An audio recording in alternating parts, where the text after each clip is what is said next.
Are we live? Oh, good. Okay, I'll go ahead and open this, Marvin, if you don't mind. Good afternoon to the Water Rates Committee. Today is August 9th. Today is August 24th, and it's 2020. So today we are in, I believe, our fourth or fifth Water Rates Committee meeting. We have a couple items on the agenda today. We can open, though, the meeting with public comment on items not on the agenda. So if there's anyone in the audience who have any item for public comment on an item not on the agenda, now is your time to press star 9. Okay, well, we're seeing none. We'll go ahead and move forth with the first item, which is the goal here today is really to kind of finalize and give the committee an update to some of the activities that staff has been doing. We've gone through the month of August and presenting many of the department level budgets to different committees at the board. We're meeting with M&R tomorrow, so the final committee. We've gone through most every other budgetary document thus far, so we'll give you an overview of what the final board level budget package looks like for the year 2021 and how it reflects this third year of our 3-year rate setting event that took place back in 2019, and how all of the amendments and the adjustments and the reductions in 2021's budget reflect with balancing of the 2021 budget with balancing that with the rate package as its third year. So perhaps after this, the idea is the goal of advancing a rate setting recommendation to the board for purposes of kind of moving this process along. That there is an item on Wednesday's board meeting for a recommendation to the board that we'll discuss here today. So with that, we'll give it to Marvin, or if there's any questions of the committee at the moment. All right. Okay. Good afternoon, committee.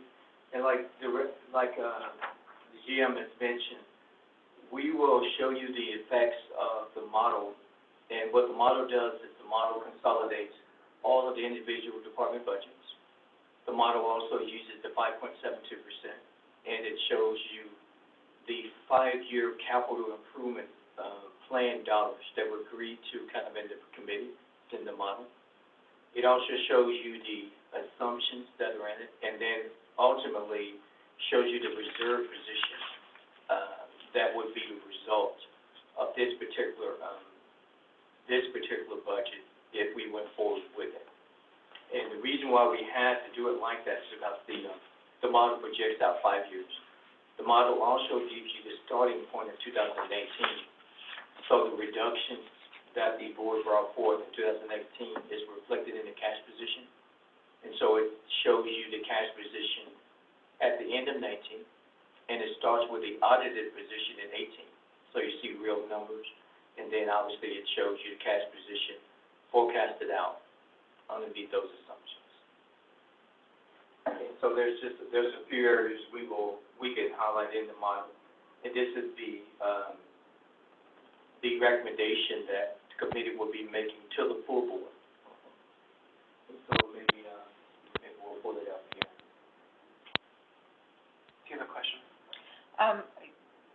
On the 2019, was there actual savings realized from the mid-year budget reductions? Because my understanding was that as soon as we made the reductions, then it went into staffing for hydro. That staffing was budgeted, but we did not fully staff up for the Southview budget. If I'm not mistaken, maintenance still has 3 or 4 positions they haven't actually hired for. So it was a money savings. So in other words, the positions are in the budget, but we didn't staff for it. So the money savings in that year. In that year, and every year that you don't staff for. Yeah. Okay, thank you. Yeah. So maybe Jeanette, you can like maybe like $130. Is that, is that adequate? Maybe it's a little bit bigger first. A tad bit bigger. Yeah, make it. Okay, There we go. Okay, there we go. Okay, so it's always good to start with assumptions. So, these are the assumptions that's driving the numbers. And, as you can see in the model does have the 5.72% increase that was given in 2020 in terms of the rates. And the model does assume a 5.72% increase in 2021. The model is assuming a 7% increase after that across the board, and the reason being is that it's tied to the level of debt that we would have to issue over the next 5-year period and still keep the reserves at a certain level. Now, obviously, these are assumptions that the board and committee can move around depending on how many capital projects we delay or don't do. So, but this is what we thought would be a reasonable amount to present to the bond market, because this is the same model that essentially went to the bond market when we were authorizing our bonds. So, as you see, the model does have hydro's revenue forecasted at full capacity, not 85%. The model is giving a recreation increase of 10% annually. The reason why is because recreation will lose over $500,000 this year, maybe even $600,000 revenues. And so recreation's expenses are the same. So the model is saying, in order to catch that up and not use more than hydro's $315,000, the recreation rates would have to increase about 10% a year. Obviously, that's we don't know. We could get to next year, they could have a cure for COVID, and the recreation fees could go right back up. And so as we get into the model, you'll see the result of COVID in 2020. The recreation fees are like 50% or even less than that for this year. So that's all attributed to COVID, the loss. Oh, yeah, I wouldn't attribute it to anything else. All right. And I have a question about that. So water rates are paying for recreation? No. Recreation rates are paying for recreation. And hydro right now is paying for recreation's capital projects. They've been doing about $315,000 a year in transfer ins to the recreation fund. Nothing transferring from water. Okay. Water doesn't pay anything. Okay, but it's in the water model, but.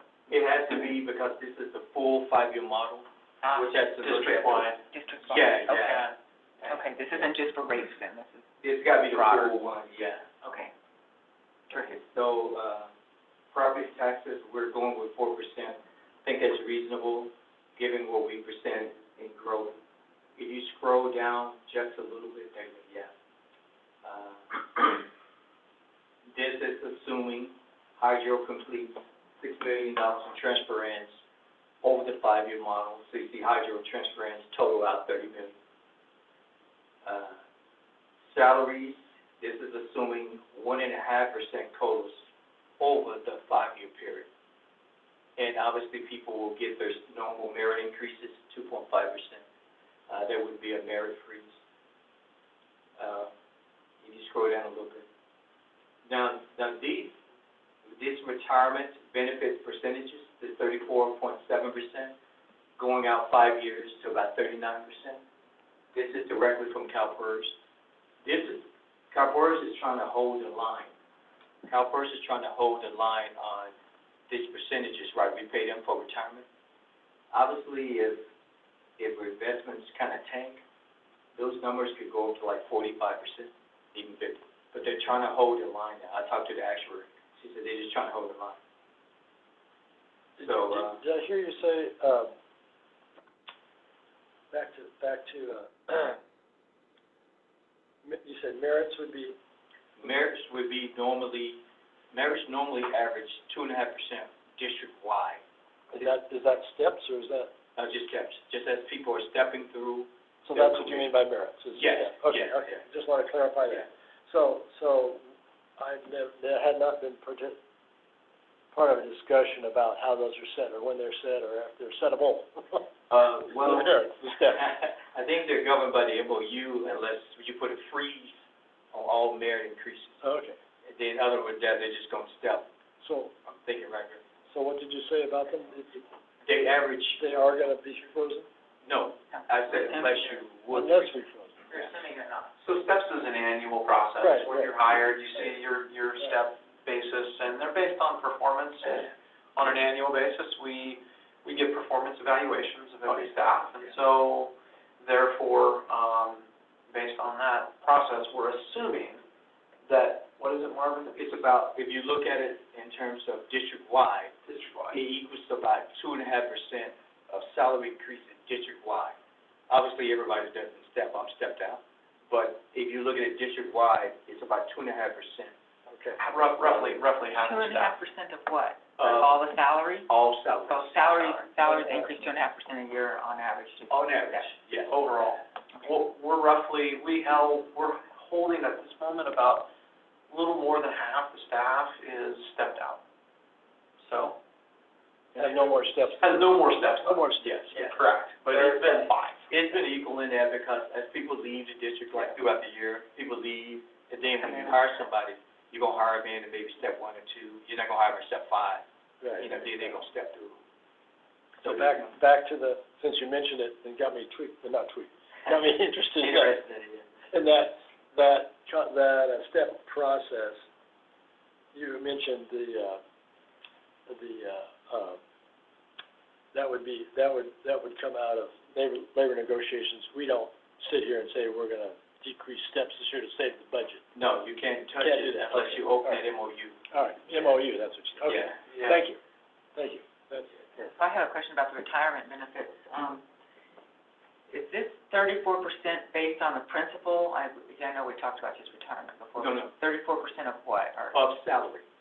So like if my salary is $100 a year, my PERS component is gonna be $34. Just a PERS component, not other medical. So obviously we got other medical too. But just a PERS component is $34. So the PERS retirement is very expensive.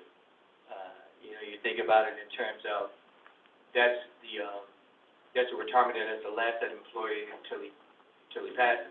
So it's gonna be kind of expensive. Right. So that's PERS there. We are funding OPEB during the 5-year window. During the 5-year window, we funded OPEB for about $2.2 million. Remember when we gave that training for OPEB and retirement? right. That $2.2 million is in there for OPEB. This is servicing debt. So this model assumes that we will issue more debt over the 5-year window. This model assumes that the capital projects we will do over this 5-year window is about $150 million in capital projects. We typically do about $60 million in capital projects over 5 years. But since this model assumes, so then if you're able to, if you're able to click on where it says new debt, that tab, so that tab that says new debt, we'll switch over there again. And you can maybe blow it up just a little bit. Now this tab, and these are assumptions, right? So but this tab here, you can scroll down just a little bit. This tab here assumes that over the 5-year window, we will issue about $83 million in new debt for some of these big projects. Bigger ones, FERC here, hydro, put other stuff. We took out Scott's Flat Spillway upgrades because we believe we may be able to do that inside the normal capital spending. Oh, really? That's what Doug said. That's what Doug said. So we took it out. Yeah. We hope Doug is right. So, but what this model does is this. It says that the district can take on $83 million in additional leverage over 5 years and still have the same debt service coverage. So we go to that one tab that says debt service coverage, so we click back to debt service coverage. That sounds like magic. No, go back to the right, there we go. And you make that a little bigger. Now, it's not magic. It's not magic, it's good bookkeeping. So So you can scroll it down. Well, when you go to the bond markets and you're doing this kind of thing, you can't say, we're not gonna issue any debt over 5 years. Right, You right, have big projects. So we're demonstrating to them that your district can take $80 million in leverage and still be able to maintain debt service of about 2.09 if we charge 7% in rates over the 5-year period. Right, right. If we keep expenses right where we at now for the 2020 budget, I'll show you that. So there's a lot of things working. Right. Yes. So, but this is not a wild assumption, because the district's gonna have to issue. Is that based Yeah. on the fact that interest rates are lower now? Yes, this is also based on that we get good interest rates. So there's your debt service repayment portion of We this, just right? hit that. Yeah, but that's okay, we still get good rates. And Yes. the district has good reserves, and, we just got our, bond rating for S&P back. I can't give it to you now because we're in a public setting, but it was very favorable. And so, these are good assumptions. Okay. So we go back to the assumptions tab, and jump around a little bit so you can see the connection of it. And then also too, this is assuming that we're running with 220 FTEs, the same budgeted position that we have. Running with those same FTEs, people coming, people going, same numbers. We have 220 now? But we're budgeted for 220. The budget. And we gotta keep it at that budget amount. But the forecast itself is what we get savings, because the forecast for 2020, the end of the year, there's some savings forecasted in there for not having a GM, not having an engineering manager. Those savings are forecasted in there. But when you look at the budgeted numbers, you gotta run at the full budget FTE. So so these are assumptions, they're not crazy assumptions, and I think it's a good model. When you click on the revenue requirement tab, that little tab, and you can open it up a little bit. What this little tab does is essentially gives you a relationship to the cost of service study. So right now, Greg is recommending along with me that we delay moving forward, developing rates, water rates, for 2021, we just delay moving it forward. But this bottle shows a relationship to the cost of service study. It shows you, What do you mean what the bottom does? what it means is that, Underline? yes, see, so go down, you don't have to scroll down, but just follow your eyes The very down. bottom, the very bottom line? Yes, the very bottom line kind of gives you, given these assumptions, you can cover the revenue requirement. And there's some, So long as there are positive numbers in there, yes, as long as they're not bracketed, we're good. you're good, given these assumptions. Brackets mean negative. Oh, I would do that. Now, there are some big assumptions here, Yeah, because there are assumptions. in the transfer in line, you notice those transfer ins are very big, 10.9 million. Yeah. This is property taxes being used to service a portion of debt throughout the 5-year model. And so, 5-year, okay. and also this means that we're using 6 million in hydro transfer ins, Right. So that's kind of what we spoke about. The relationship between the cost of service study is the role where it shows you that treated rates would cover about 68% of the cost of service. Raw rates would cover about 31%. So this is the relationship to kind of what we had spoke about. So, but this portion here, obviously this will get dialed in more as we actually narrow in the actual cost of service study for the future. So the water tab, if you click on the water tab, this is the water's financials. You will open it a little bit. Okay. So we scroll up to the top a little bit, and obviously stuff that. This ties directly to the budget. If you click in at cell E7, just click into E7, just click into it. Yeah, just click it. See that formula up there? This is tying right from the budget. So what it is showing you is that these are the numbers coming right from the budget, all of the detail we went through. And so essentially, the budget that we will bring will be this. So we scroll down a little bit. Okay. You can see the salary savings where it says salary. See our forecasted salary for 2020 is about $14 million. and we're only going up about 14.3. That's because the 14 million includes savings from the GM and the engineering manager. But you gotta run with the bigger number, because it's a budgeted number. Now, here's that all-important number we were working on, chemicals, materials, and consultants. So if we click in 2021, you see that 10.4 million for water, for chemicals, consultants, and materials. We wanted to keep it at 10, we're pretty much there. We got a 10.4, which you're pretty much there. So that being the case, the question will be, like Greg would say, is that level sustainable throughout the model? One never knows, but that's what we're going with.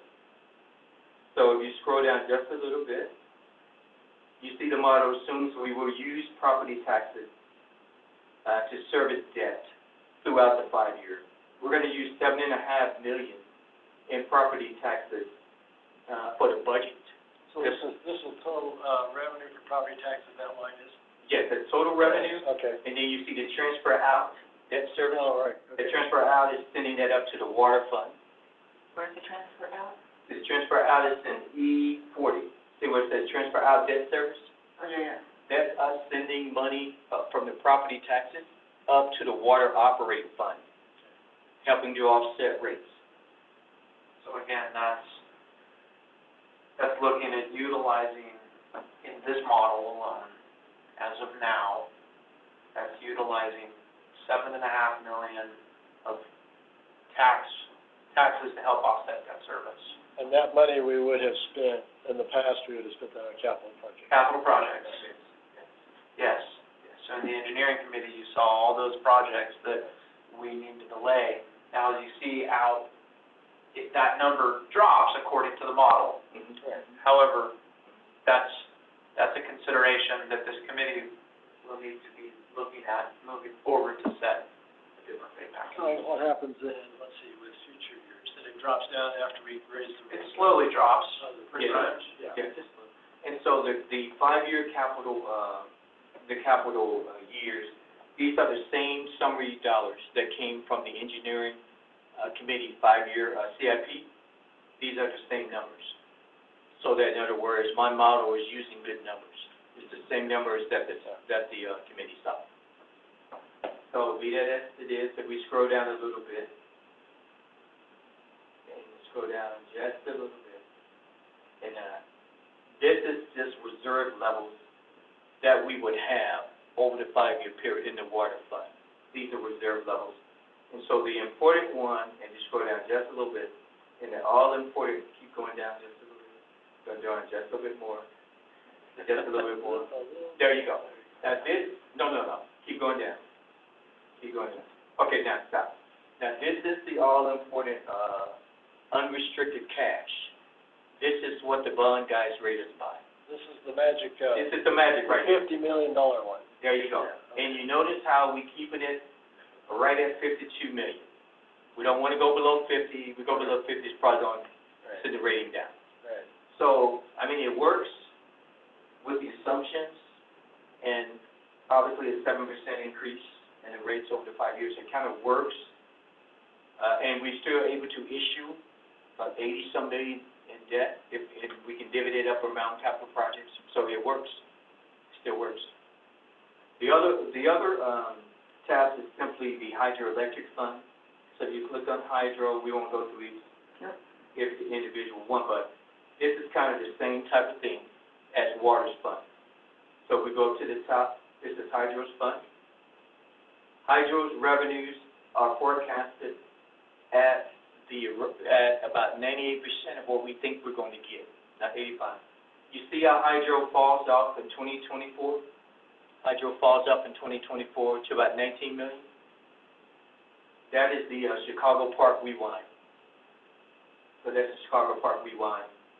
In 2025, that's other work that Kansas they have to do. Oh, their net income goes negative there. Yeah. Drops. Yeah.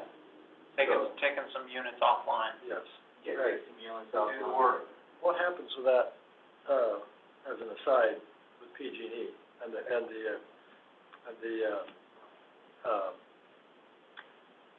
something called? Power purchase The PPA. agreement, yeah. During an outage like Yeah, that. You can see what happens. So- Our revenue goes down, So we take a hit on the revenue? Yeah, it ain't a Okay. bill. because it's not available, Yeah. because it's not available. How long will it be down for? I think Ken said it's gonna be down for maybe 5, 6 months. I thought you said a year. Not right, though. Yeah. About a year. But, yeah, it's just one plant though, that's just Chicago Park, Just Chicago. not all of Our it. biggest, Yeah. That's perfect. our biggest one. Yeah. But it's only- based on the PPA, to your question, it's not available. That Right. PPA is, we So- get paid even if it's available. It's offline, it's not available. So then they have a prorated, I suppose. No, And we because get they paid. don't pay us. They don't pay us. They don't pay us Cut you all? offline, The yeah. total? I thought they pay us whether it's available or No, not. no, no, it ain't available if it's offline. Right. So the power, if they can't spend, it's not available. So, No, I understand. okay. I thought the PPA was whether we were producing it or not. I thought that was. They pay for us whether we're producing or not, but we have to be able to be. You have to be able On to standby. produce. I You have to be able to turn it on. Yeah, you're offline, then you can't produce. Yeah. Yeah. Okay. So, and that will be kind of tough for us because we'll take a double whammy. We will lose revenue in 2024, and we will issue debt in the same year. So it's You're not kind of supposed take a to, double you're whammy. not supposed to do that. Hey, but you know, you gotta issue debt to do the project, right? Right. Yeah. And then you lose revenue. Can we do the transformer at the same time? That's budgeted there too. I think we're gonna try to do everything we can once they go offline, right? Yeah. Yeah, do everything. Okay, so that's Okay. hydro there. And so if you scroll down a little bit, hydro reserves will be hit quite a bit over this forecast. See, hydro's reserves right now, about 49.2 million at the end of 2020. Hydro's reserves will go down to about 31 million. So you're gonna take a little hit, you know. Can I go back up to the water reserves, the designated reserves? Yeah. Because Go over to the water tab. the operating was supposed to be the one that's suspended. Yeah, go up a little bit. There we go. Perfect.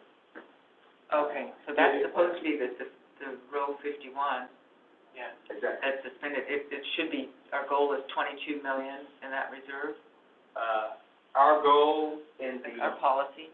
well, our policies come suspended, but for the operating reserve, our goal, and you scroll down to the bottom, so scroll down to the very bottom, I'll show you the operating reserve. Okay, stop. The operating reserve should be these numbers. The operating reserve is based upon 6 months of the 3-year budget average. So think about like what you're running with an average for 3 years. 6 months of that should be the operating reserve. So the operating reserve should be around these numbers. 22 and 2025, right? 22 Yeah, million. somewhere around there. It's a good rule of thumb to have that. And we do have it because hydro's reserves are unrestricted. So from the bond market's perspective, we have it. So that's, we're pooling our money. Yeah, exactly. They're all restricted. So we don't actually have 19 million in a little separate savings account. No, we today don't. For that. No, we don't. Okay. But when we put them together, We put them together. we can use it. Okay. Yeah. Good. And so if we scroll back up to the top a little bit, so this is this other map. And so, now, we go to recreation tab. So we go to recreation, and then we open recreation a little bit. And then we go up to the top of recreation. So you notice recreation, forecast for their fees, that's pretty generous. We might not actually hit 1.7. This year, we were budgeted at about 2.3 for this year. So, yeah, we might get it, because we're gonna lose about 600,000 in fees. So that might be a pretty good accurate forecast. So recreation will be a negative net income for 2020. If you scroll down to the reserves just a little bit, okay, you can stop right there. We won't be able to allow the reserves to go negative, so that if we need to, in the beginning of the year, we'd have to do a bigger transfer in from hydro, because we couldn't allow their reserves to go negative. In the accounting world, you can't have a negative cash account, so you couldn't allow it to go negative. That was recreation, did you say? Yes. Yeah. Yeah. So recreation, we'll watch that real close, as we move forward. If it looks like it's gonna go negative, I'll let Greg know, and then we have to do a transfer in from hydro, because you can't have a negative cash account. So, that's recreation. I have some pretty charts.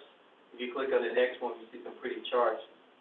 What these charts do is essentially they just kind of show you overall the water operating reserve. You can see that it is climbing. It is climbing over the 5-year window. The policy is about 22.4 million. It'll get up to about 13, provided we do the level of rate increases is recommended. Yeah. So we do. So we scroll down. That's the capital. Capital is going to be capital is not going to bill over the model because a lot of it we're going to use to service debt, and it's not going to bill. It is what it is. So we go down to recreation. Recreation, they will get about halfway over their model if we give them the 10% increases in their fees, or the board might say, hey, well, that's kind of steep. You know, we might use some hydro transparency. So we go down. Recreation will not bill any capital reserves. We scroll down to hydro. Hydro will stay at its operating reserve level over the entire model. And hydro's capital reserve, it'll go down somewhat because they're going to do a lot of debt to do their capital projects. You never want to dump out your reserves. You always want to bond as much as you can. And so that's kind of the model in a nutshell. You know, it takes the budget that we've done. When you go back into the water fund and you scroll up just a little bit and you look at that materials, chemicals, consultants, you essentially see that the forecast is essentially flat to the 2021 budget in terms of spending. You know, it's flat.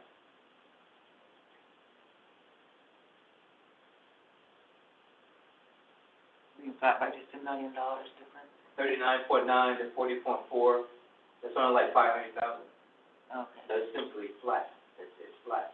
It's not going anywhere. Uh-huh. And that's to your forecast, not your budget. It's way down from the 2020 budget. Yeah. So, I mean, staff's done a really good job of, I believe, holding the line. And so the main reason for portraying how it's all interrelated is because any debt that we purchase will have to be borne ultimately by the ratepayers. It's essentially the debt that we issue is going to be borne by all NID receipts. I mean, it's going to be, unless we exclusively say, like right now for our debt, we're saying that the recreation fund is not a source of revenue for debt repayment, but everything else is a source. Property taxes, hydro fees, water rates, it's kind of all. Yes. Not that everyone's going to pay it, it's just they're all named as a source.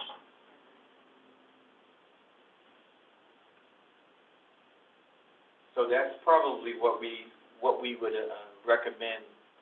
That the reason why we're recommending that we pause the water rate setting cycle is because, as you can see, there's adequate reserves with the 5.72.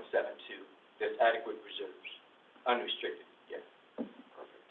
And so this 5-year package, of course, is a projection. There's a lot of assumptions that Marvin went through and that we talked about. There's a lot of assumptions that we're going to have to address further. I think the Water Rates Committee should today be a day that you're recommending implementing the 3rd year of a 3-year package that was approved back in 2019. That we're aware that this is a series of delays that staff has put in place in 2021 in order to make that 5.72 work. We do not believe that this is a package that is sustainable over the long term. You see there's other rate models built in here. There's other activities that we need to do. There's still a construct that we are bringing, at least in a projection, that we're bringing continue to bring taxes in to help repay for debt instead of taxes into building capacity and building projects for the district. So this is an opportunity to move the rate model package forward in discussions, and we can meet on a monthly basis. We can go through a series of different ideas and thought processes amongst the district's operations, the district's potential revenue sources, how we might want to structure certain packages, where ag policy and different agricultural subsidies might fit. What is it, right? And so we have the ability to keep talking.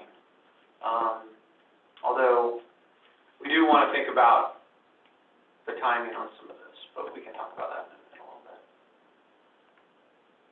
So that's, it's fitting right with where I was thinking, or hoping, my gut feeling about going forward. We have time to talk, but we haven't got time to dawdle with the going forward with the rate increases. And they are lower than my seat of the pants was saying, so that's a good thing. But without, because we can't sacrifice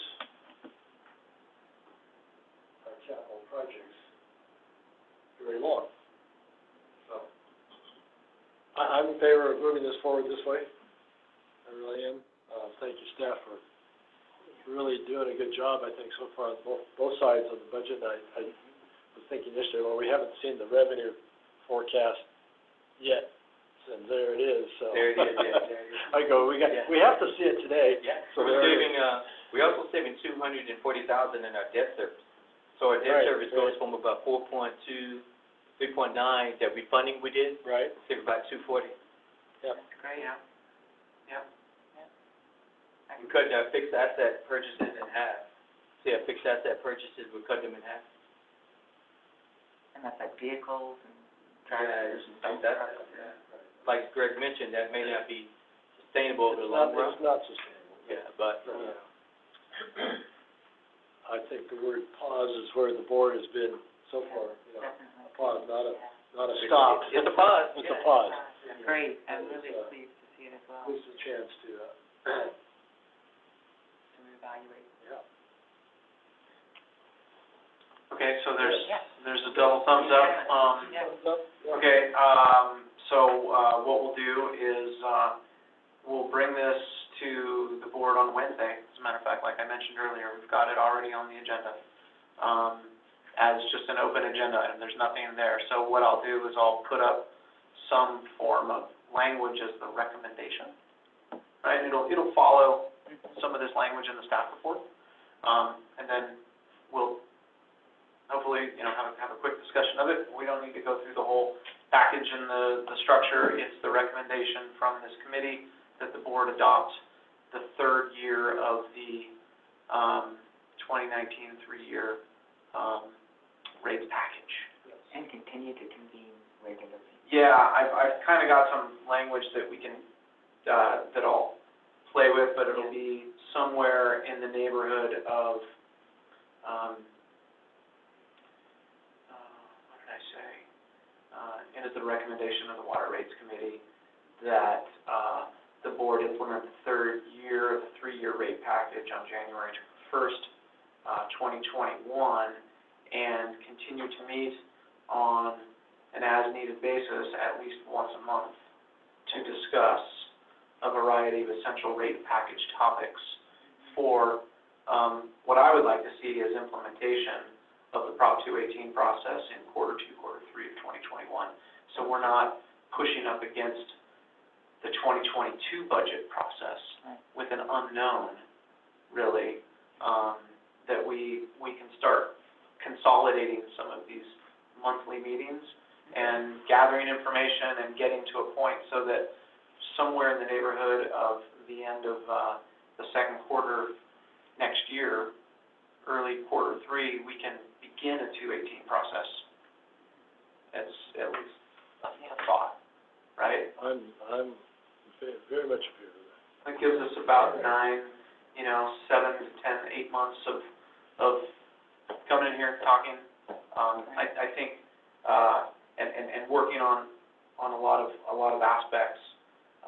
What we haven't really touched on, and Director Miller was, well, if you're okay with that, Yes. we'll bring that on Wednesday. Yes.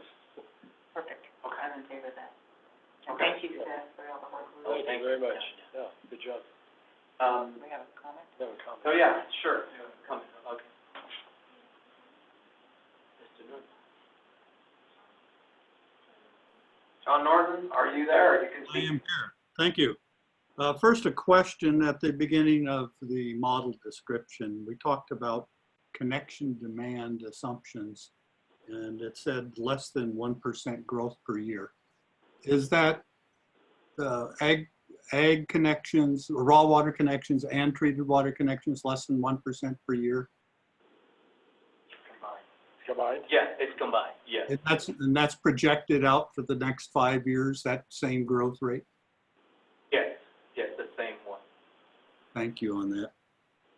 I'd like to ask Chip Close on water operations. When we discussed the budget, water operations budget in the WHO committee, you talked about the 2021 budget being unsustainable. Do you have the 2022 and beyond sustainable in this budget?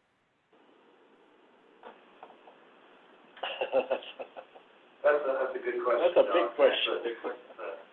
Well, define, whose sustainability are we talking about? Essentially showing an extension of the cuts that we have done for the 2021 budget. So no, some more work will need to be done for the future years, which is why I think it's great we have this pause, but it gives us time to solidify how we handle those future years and make sure we develop a budget that's responsible but is sustainable.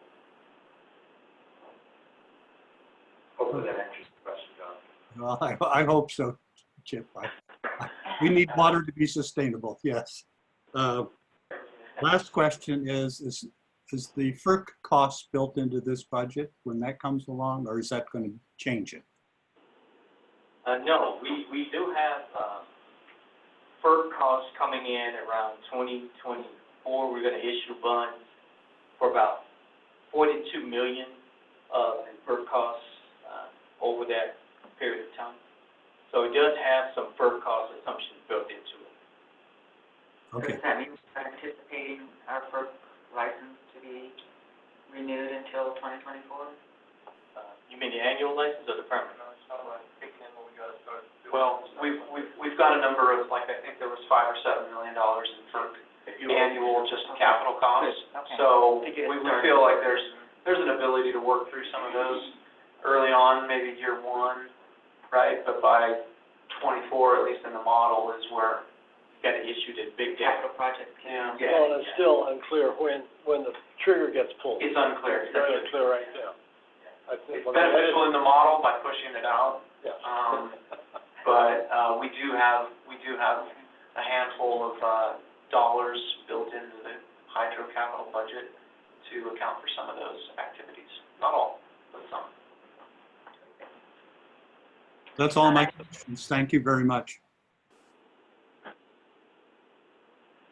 Anyone else with questions?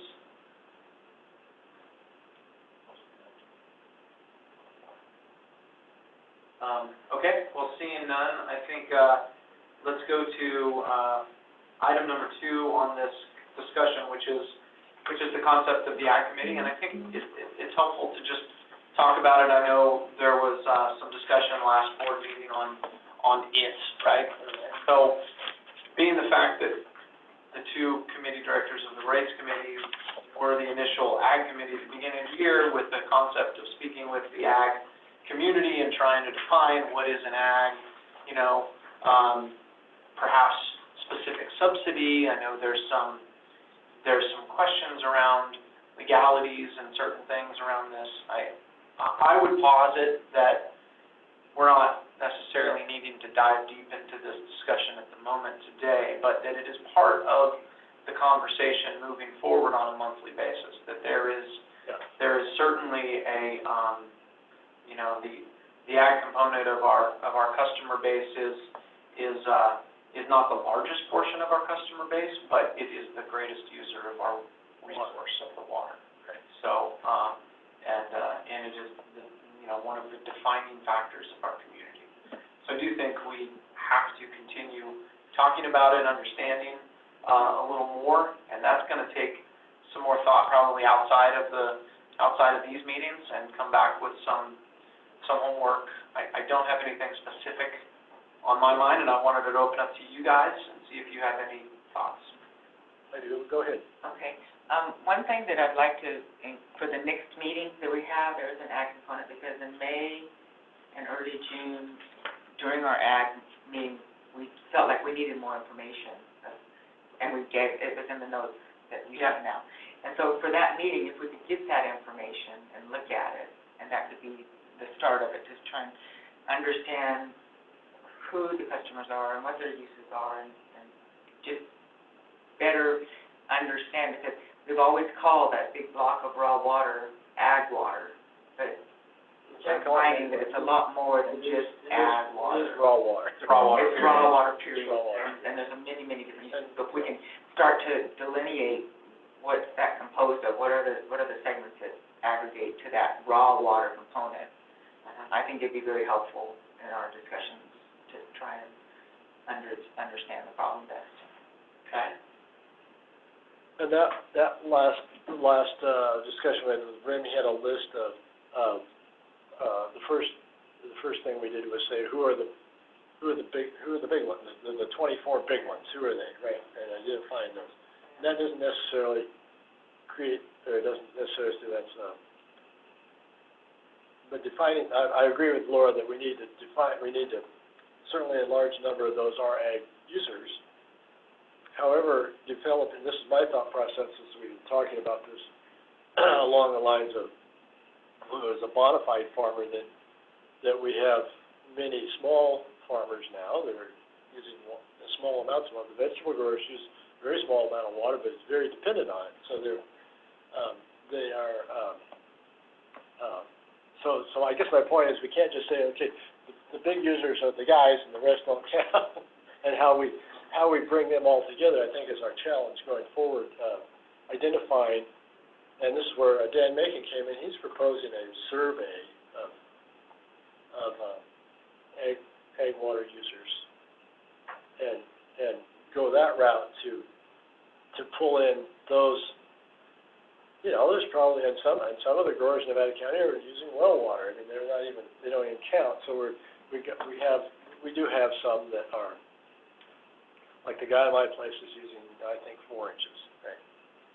So, you know, that's not a big deal, but, and to him, it is. I mean, it's a very important part.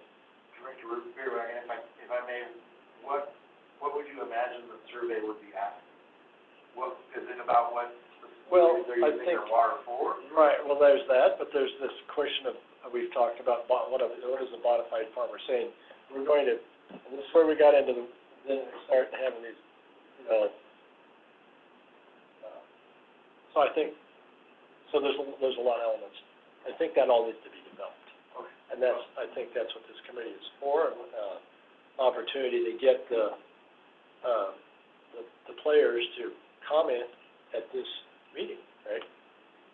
Well, and as we move forward into these meetings, it'll be a great opportunity to show you that whenever we have a new customer, we do ask them what they're utilizing their water for, what kind of acreage it's irrigating, and we can bring all that information. So how easy is that to access to print that out? Well, we're fortunate, we have an antiquated system that still works. We can print it out. Does it have an Excel spreadsheet? Yeah, we do have to maintain it every year, and our crews do a pretty good job, but that's only one small bit of information. So as we move forward, we can investigate further details as the committee's interested. Do we have a priority of our raw water users, like in the system? Is there a priority of? Yeah, and we can expand on that too when we get into those discussions, but yeah. Yeah, and And one of the things that also needs to come into this rate discussion is that the raw water is not guaranteed water, where treated water is guaranteed water. And, I think that's a, and there's, you know, so, we need to look at everything. Yeah. And we don't have a roll rate capacity fee. Okay, so I'm hearing that there were some early meetings early on in the year. There were some questions that were asked that haven't fully been explained or answered. I've got those notes from those January and February meetings, I believe. So we'll do our best to make sure that we come next meeting, should the board accept the recommendation of the committee on Wednesday.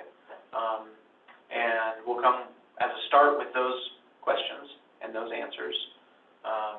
we never came up with a definitive, this is who we think a bona fide farmer is, right? Right. Because we started getting into the weeds. And where do we draw the line? And then what about those people that dropped right, they're just underneath the line? We can come back, we can create those 3 levels that you had discussed, Yeah, right? And have those on the board and get questions and answers from the community about that, that would be good. right? Talk about that.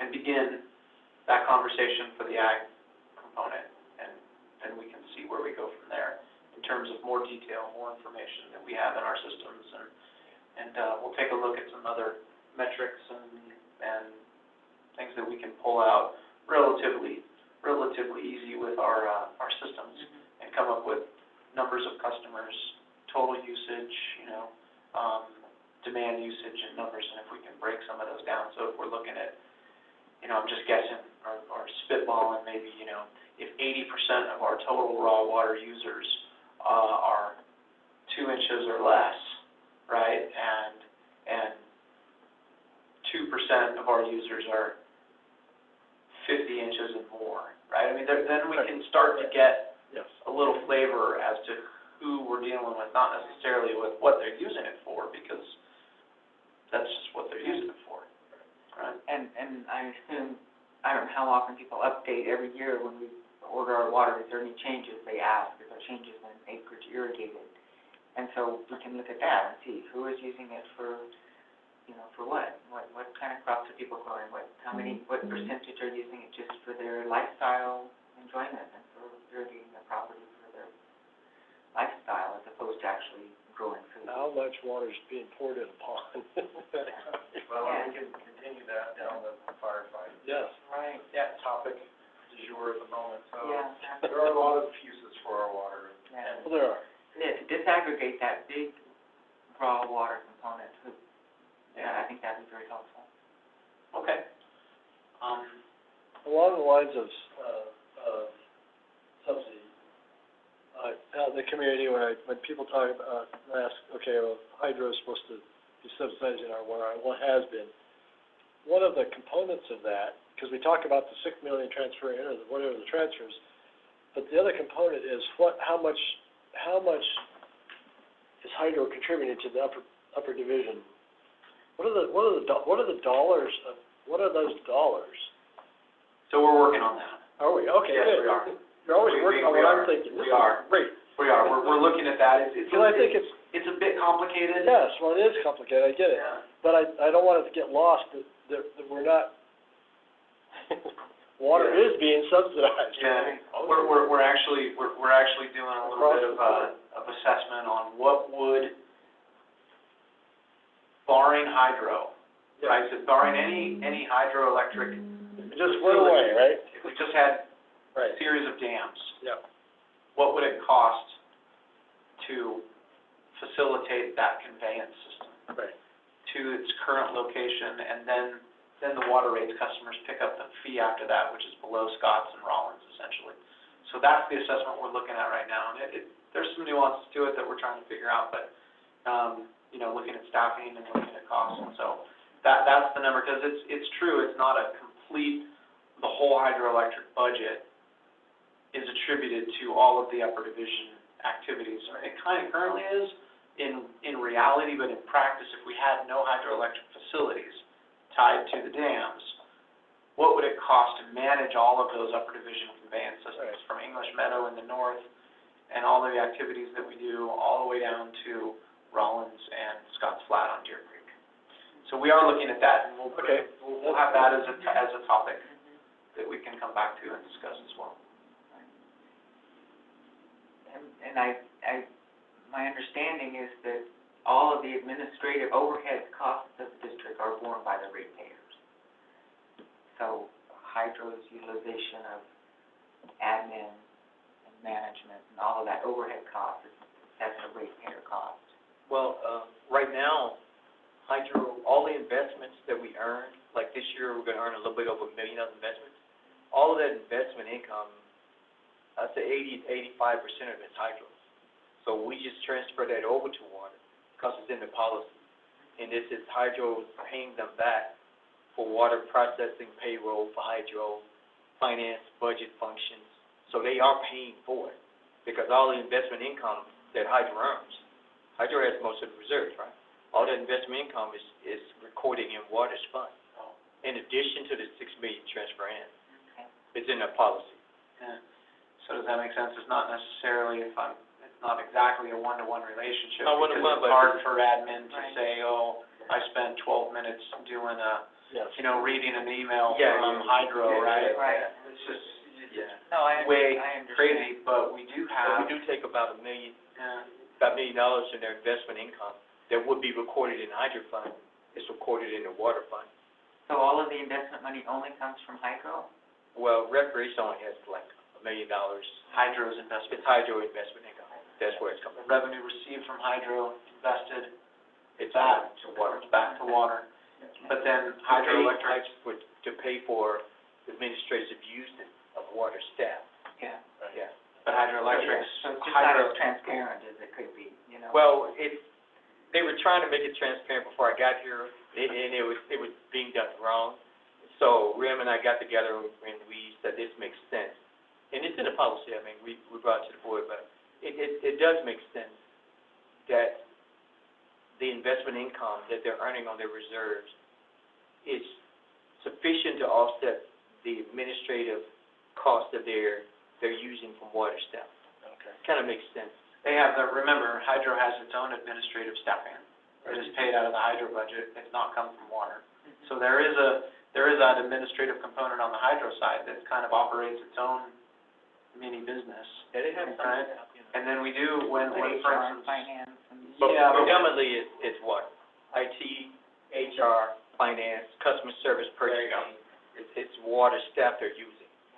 and engineering, when they work on a It's project, water staff they're using. when they work on a project, it's billed to a project itself. There you go. When they use engineering and there's a project number, Hydro will charge against that project number. And at the end of the quarter, every 6 months, we will run a report seeing how many hours that Hydro staff used. We do a transfer in to water from Hydro's, For the engineering support. Yeah, yeah. so it's really kind of a, but we should look at it, we should Yeah. get more detail Right, right. and show you some more real live numbers. It could be somewhat de minimis, but we should bring it up and say, hey, it's a question, let's look at it and let's get it answered. Right? Perfect, yeah. That's why we have this extra time. Yeah. Everybody's got to feel good about it. The extra time we got. Yeah, that's good. Now the real work begins. Yeah. Yeah. Okay, Thank you very much. Thank you. so we've got a few items to bring back to the next meeting in terms of looking at the ag component. And then we'll start digging into a few items regarding, the water rates and some of the assumptions. Maybe we'll speak offline and bring forth some, some questions that we have. If you have any between now and then, please send me an email and we'll, if you're like, hey, I wanna really dig into this, let's Yeah. put it on the list of I topics. recommend that at every meeting, put an agenda item for what we're going to talk about at the next meeting, There to you go. give staff time. What is our, So it's very scripted, so we're not just, well, what do we want to talk about today? That's right. Let's so be we very have purposeful, have a, a roadmap. Yeah.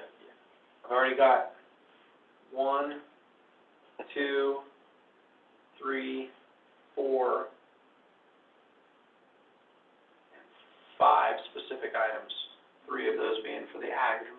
and then two being general assumptions. And we'll build a couple more from, the assumptions base that we know we've been talking about, and we can just put on here. And then we'll come up with every meeting, we'll have another list of Yeah, 3 or 5 things that make sense. absolutely. And, Chip recently provided me a really good breakdown of the treated water customers as well. And so I can share that with you, or maybe Chip can bring it to the next meeting as well, to, just so we understand our customer base. I think that's important to do. Do that. Good. Okay. That's very good. Thank you so much. We're good to go. Thank you, Margaret. Alrighty. And it's under an hour. We maybe- did it in an hour. Let's see if there's any other questions out there on this. Any questions in the world? Great expanding world of the internet. Nope, seeing none, we will close the Water Rights Committee for today. Thank you very Terrific. much. Thank you. Thank you. Cool.